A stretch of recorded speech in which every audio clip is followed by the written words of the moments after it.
salam sehat dan perkenalkan, saya Laurencana Christian Leto dari Fakultas Kesehatan Masyarakat Universitas Nusa Cendana. Pada kesempatan kali ini, saya akan membawakan sebuah materi mengenai salah satu penyakit yang sering terjadi di masyarakat, yaitu penyakit leptospirosis. Yang pertama, mengenai definisi dan penyebab dari leptospirosis. Leptospirosis merupakan suatu penyakit zoonosis menular yang dapat menimbulkan wabah dan disebabkan oleh bakteri Leptospira sp yang dapat menginfeksi hewan maupun menginfeksi manusia. Selanjutnya mengenai etiologi leptospirosis atau whale disease. Jadi etiologi leptospirosis itu sendiri adalah bakteri Leptospira sp. Bakteri ini merupakan bakteri gram negatif, spirochete yang bisa menginfeksi hewan maupun manusia dengan cara menginvasi kulit yang terluka maupun mukosa. Bakteri ini akan masuk ke aliran limfa, lalu masuk ke aliran darah, sehingga bisa menyebar ke seluruh tubuh. Infeksi pada manusia seringkali terjadi melalui paparan dengan cairan tubuh hewan, terutama urin hewan. Paparan dapat terjadi lewat kontak langsung maupun lewat kontak dengan air atau tanah yang telah terkontaminasi dengan cairan tubuh hewan. Selanjutnya yaitu karakteristik agen dari penyakit leptospirosis. Jadi agennya itu adalah bakteri Leptospira, maka kita akan menjelaskan tentang Leptospira itu sendiri. Jadi Leptospira ini memiliki bentuk yang seperti spiral dengan ukuran 0,1 kali 6 mikrometer hingga 0,1 kali 20 mikrometer. Bakteri ini memiliki panjang gelombang 0,5 mikrometer. Bakteri ini juga memiliki flagellum perisplasmik yang memudahkannya untuk bergerak maju dan mundur dan juga bergerak memutar sepanjang sumbunya. Bakteri ini dapat hidup di air tawar selama 1 bulan serta peka terhadap asam. Selanjutnya, tanda dan gejala dari penyakit leptospirosis. Yang pertama, demam, kedua penyakit kuning, 3. Sulit buang air kecil, yang keempat terjadi pembengkakan pada tangan dan kaki, yang kelima terjadi perdarahan seperti mimisan dan batuk berdarah. Selanjutnya ada juga gejala nyeri dada, sesak napas, jantung berdebar-debar, sakit kepala hingga leher terasa kaku. Selanjutnya mengenai rantai penularan dari penyakit leptospirosis.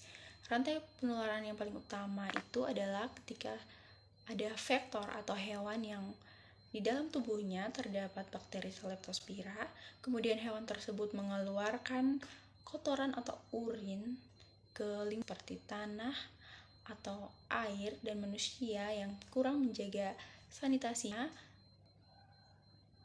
terkena tanah atau air tersebut, maka manusia akan mengalami atau manusia tersebut akan terinfeksi oleh bakteri Leptospira.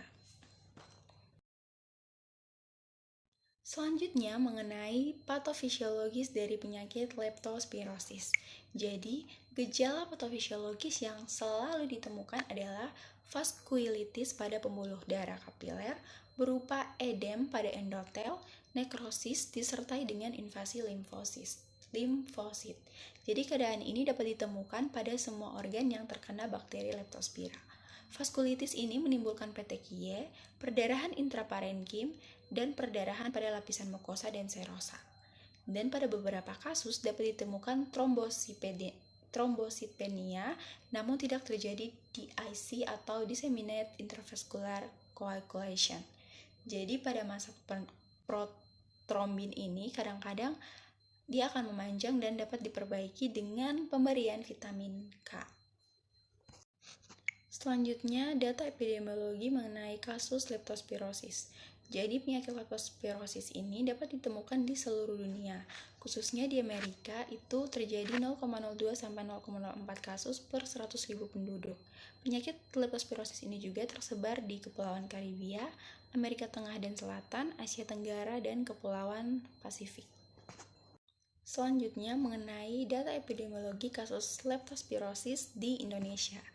Jadi untuk di Indonesia sendiri, menurut Kementerian Kesehatan Republik Indonesia, crude fatality rate atau angka kematian kasar tertinggi itu terjadi pada tahun 2016 yang ada di Provinsi Banten sebesar 60%, di Daerah Istimewa Yogyakarta sebesar 35,62%, dan di Jawa Tengah sebesar 18,29%. Selanjutnya yaitu faktor risiko dari penyakit leptospirosis. Jadi ada beberapa faktor risiko yang dapat menimbulkan seseorang lebih rentan terkena penyakit leptospirosis, yaitu yang pertama. Nah, pekerjaan ini adalah pekerjaan yang berkaitan dengan pertanian, peternakan, pekerja kebun, pekerja tambang, pekerjaan yang biasanya dilakukan di selokan, pekerja rumah, dan pemburu serta tentara. Faktor risiko yang kedua yaitu lingkungan. Jadi lingkungan tempat terjadinya penularan bakteri Leptospira ini yaitu lingkungan yang berlumpur berupa area persawahan, lingkungan yang dekat dengan garis pantai, serta daerah rawan banjir. Oke, sekian penjelasan dari saya. Saya mohon maaf apabila terdapat kesalahan dalam penjelasan kali ini. Atas perhatiannya, saya mengucapkan terima kasih.